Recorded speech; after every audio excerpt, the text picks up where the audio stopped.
Good morning student. आज हम एक नया चैप्टर लेके आए हैं आपके सामने, जिसका नाम है सिंप्लीफिकेशन, सरलीकरण बोलते हैं जिसको। क्या नाम है भाई? सिंप्लीफिकेशन, सरलीकरण। अब मैं आपके सामने एक टर्म लिख के दिखाऊंगा, उसको सिंप्लीफाई करने की कोशिश करना। जैसे 2 + 3/5 + 2/3, एक टर्म सी है, बिल्कुल ही सिंपल टर्म है। और सेकंड टर्म क्या है हमारे पास? 0.46 + 2.5 + 10। अब इसको ऐड करना। अब अगली टर्म क्या है? थर्ड टर्म हमारे पास 4, 6 प्लस ब्रैकेट शुरू माइनस। अब ये टर्म इसको सोल्व कैसे करेंगे? यानी कि डिफरेंट टाइम की जो टर्म्स है उसको सोल्व कैसे करना है। अब देखो यहाँ पर बिल्कुल सिंपल था, प्लस है, यहाँ पर भी प्लस, लेकिन यहाँ पर प्रॉब्लम होगी। मैं ब्रैकेट भी है, माइनस भी है, मल्टीप्लाई भी है। इस कंडीशन में क्या करेंगे हम? अब उसके बारे में चर्चा करने वाले हैं भाई, क्या रहेगा। अब देखो, अब ऐसी टर्म को सोल्व करने के लिए हमें क्या करना पड़ेगा? हमें याद रखना पड़ेगा कुछ, और वो क्या है? वो है बोर्ड मास। क्या भाई?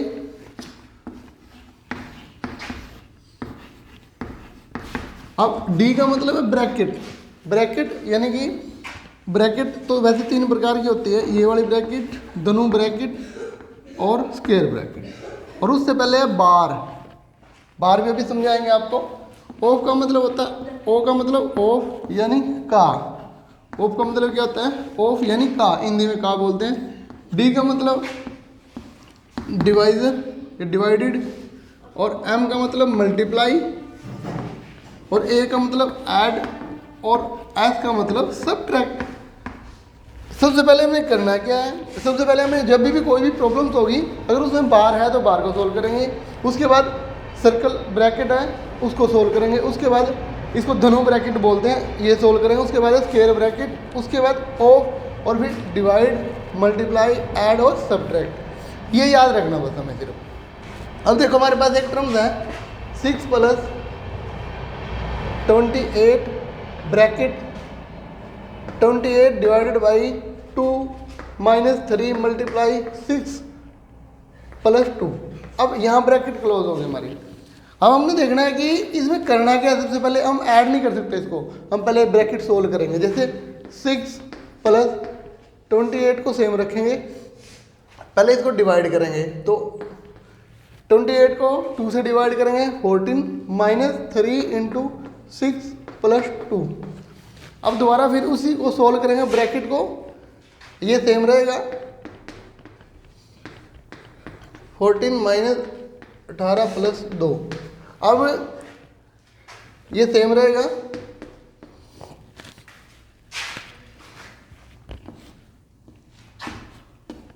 चौदह और 2 16 माइनस के 18।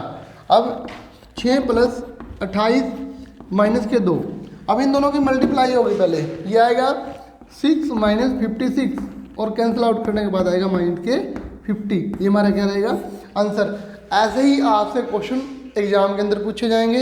हर एक एग्जाम के अंदर 1-2 नंबर का क्वेश्चन आपको जरूर मिलेगा। ये हर एक एग्जाम के अंदर मिलेगा आपको, जब भी आप कोई भी एग्जाम देने के लिए जाओगे। अब इसकी प्रैक्टिस बहुत सारी है भाई। जैसे हम 2-4 न्यूमेरिकल आपको करके दिखाएंगे। अभी कुछ न्यूमेरिकल्स हैं, अभी करेंगे हम। बस आपको बोर्ड मास याद रखना है। क्या रखना है याद? बोर्ड मास। अब बोर्ड मास की फुल फॉर्म भी आपको पता होना चाहिए भाई।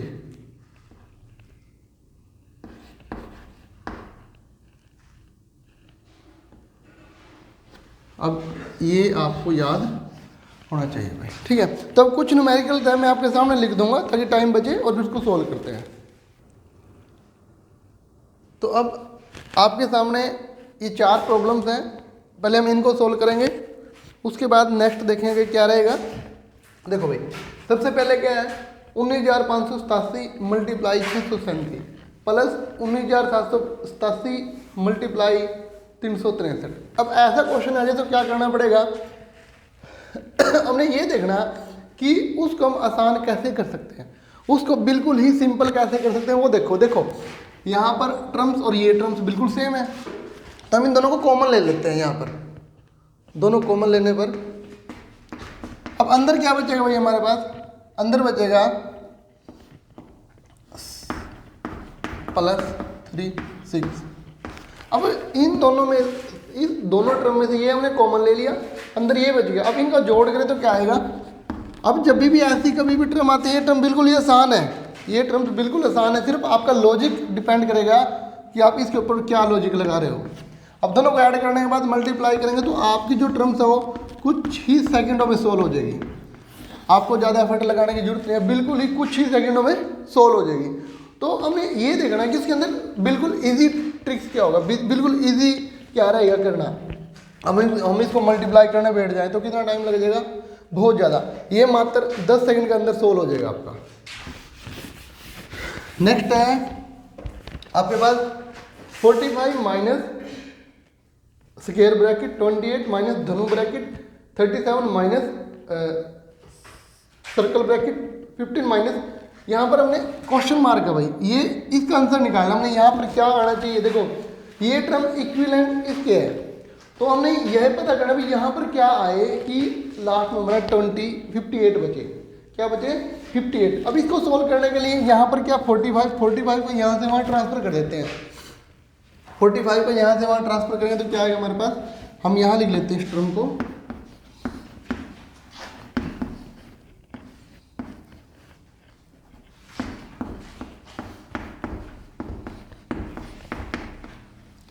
अब ये यहाँ से यहाँ ट्रांसफर कर दिया तो यहाँ क्या बच गया, माइनस ब्रैकेट शुरू 28 bracket minus 15 minus question mark. अब ये जहाँ पर 58 था उसमें से ये क्या भाई हमारे पास प्लस है, तो यहाँ क्या हो जाएगा माइनस। अब ये माइनस है, अब ये वाला यहाँ पर माइनस है, अगर हम इसको भी वहाँ पर ट्रांसफर कर देंगे तो ये हो जाएगा हमारे पास। अब माइनस करते हैं तो क्या बचेगा 3 और 1। अब ये माइनस भी यहाँ से यहाँ चला गया, ये भी ट्रांसफर। अब 28 को यहाँ से वहाँ ट्रांसफर करते हैं, या इसको यहाँ लेके आते हैं और इस टर्म को वहाँ ले जाएंगे, या 28 को वहीं लेके जाते हैं हम। माइनस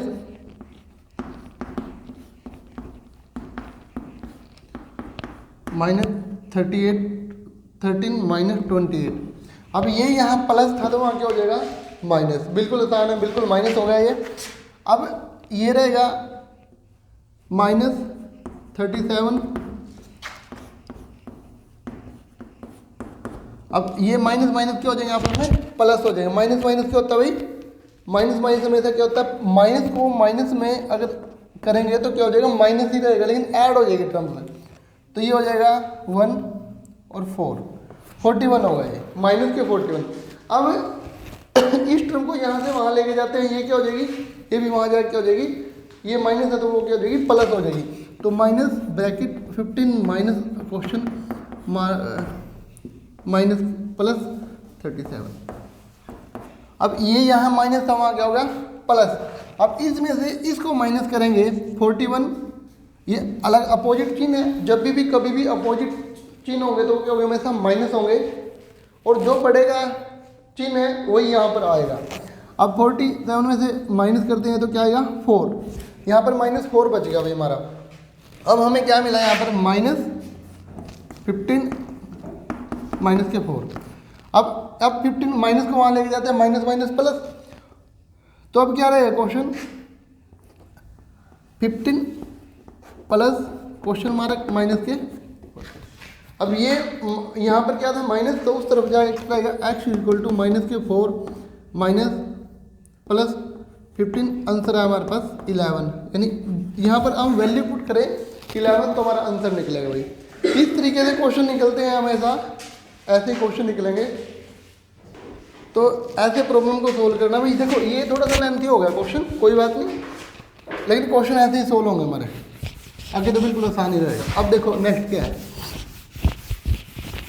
समझ आना चाहिए भाई, ये तो बिल्कुल ही आसान है ये वाले टर्म्स तो 3/2। अब यहाँ डिवाइड है, पहले डिवाइड ही करेंगे, इसको क्रॉस कर देते हैं 2/3 हो जाएगा। यहाँ पर क्या था 3/2 था, मल्टीप्लाई 2 प्लस 3/7, 2 से 2 कैंसिल आउट, 3 थे 3 कैंसिल आउट, यानी कि 2 प्लस 3/2 है यहाँ पर 2। अब इस एलसीएम लेने के बाद सोल्व करेंगे तो 7/2 आंसर आ गया। ऐसे आंसर आते हैं भाई हमेशा।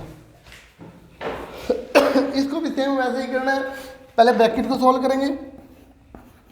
अब ब्रैकेट को सोल्व करेंगे तो 3 आएगा, क्योंकि 6 को 2 से भाग करेंगे 3 आएगा, मल्टीप्लाई 3, 9, 3 3 जा 9, 9 इंटू 2, तो ये हो गया 18। ये हमारा आंसर है भाई। ऐसे ही हमारे आंसर निकलेंगे। अब भाई कुछ और बातें हैं जो हमें याद रखनी है, जैसे कि अगर माइनस इंटू माइनस करते हैं तो प्लस आएगा, ये बात याद रखनी है। और माइनस डिवाइडेड बाई अगर माइनस करते हैं तो भी क्या आएगा, प्लस। माइनस मल्टीप्लाई प्लस करेंगे तो क्या आएगा, माइनस।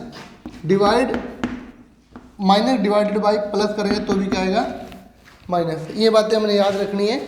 अगर माइनस को माइनस से मल्टीप्लाई करेंगे तो प्लस आएगा, माइनस को माइनस से डिवाइड करेंगे तो प्लस आएगा, माइनस को प्लस से मल्टीप्लाई करेंगे तो माइनस आएगा, माइनस को प्लस से डिवाइड करेंगे तो माइनस आएगा। इसका मतलब क्या है, अगर जो सेम सैम्बल है तो प्लस आ रहा है हमारा। सिर्फ ओनली कंडीशन मल्टीप्लाई और डिवाइड में, और किसी कंडीशन में नहीं होगा ये। सिर्फ मल्टीप्लाई और डिवाइड में क्या रहेगा, अगर सेम सैम्बल है तो प्लस आएगा, अगर अपोजिट सैम्बल है तो माइनस आएगा।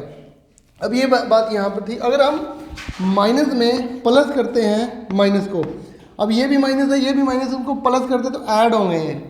अब ऐड होने के बाद क्या आएगा, माइनस आएगा। सैम्बल है जो हमारा क्या रहेगा, माइनस का। सेम वैसे ही माइनस को माइनस से मल्टीप्लाई करेंगे, अपोजिट चिन्ह हो जाएंगे। देखो अगर माइनस में से कोई भी टर्म्स हमें लिख के दिखाता हूँ आपको।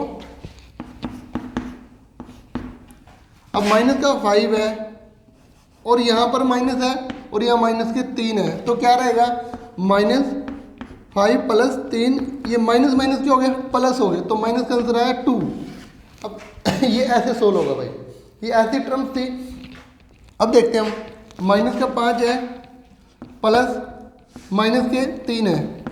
अब इसमें क्या रहेगा, ये भी माइनस है, ये भी माइनस है, -5 - 3 = -8। ऐसे आंसर आएगा हमारा। ये इस तरीके की प्रॉब्लम्स है, ये भी सोल्व कर सकते हैं हम बिल्कुल आसानी से। अब इन मैथ को करने के लिए भी इन्हीं चीज़ों की जरूरत पड़ती है कि हमें प्लस करना है, माइनस करना है, मल्टीप्लाई करना है, डिवाइड करना है। जब तक हमें बेसिक कंसेप्ट क्लियर नहीं होगा तो हम क्वेश्चन नहीं कर सकते। बेसिक कंसेप्ट करने के लिए हमें मेथड को सीखना पड़ेगा, समझना पड़ेगा। और उसमें और भी बहुत कुछ है भाई, जैसे कि फार्मूलेज है इसके अंदर। क्या भाई, फॉर्मूले है इसके अंदर।